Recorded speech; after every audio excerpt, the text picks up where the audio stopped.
बोलो बोलो रामेश्वर नाथ की।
चकदार भौजी ढालाना जल्दी से दो खतैयार भौजी चलाना कन्हवा को कांवरला चकदार भौजी ढालाना देवे घर भोला के दरबार भौजी चलाना।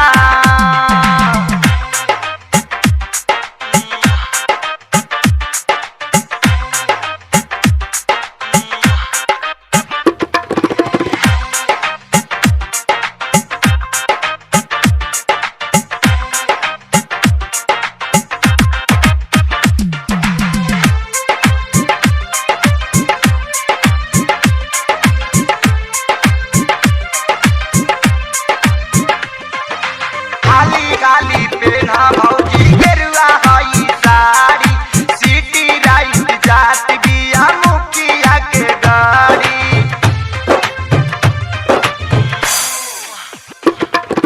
खाली खाली पेना भौजी गेरुआ हई साड़ी सिटी राइट जात बिया मुखिया के गाड़ी कालना भौजी कालना भौजी कालना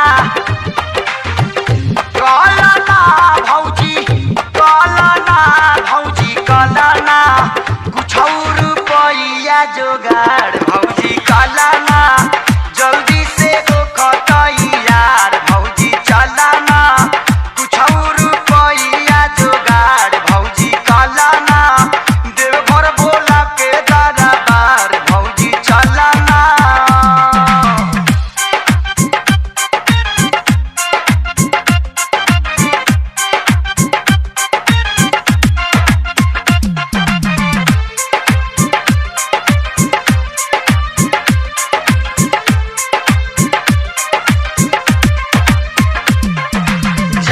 ढारे देवा घर में जुटेला जमाना महे सखे सारी के बाजे खूब गाना।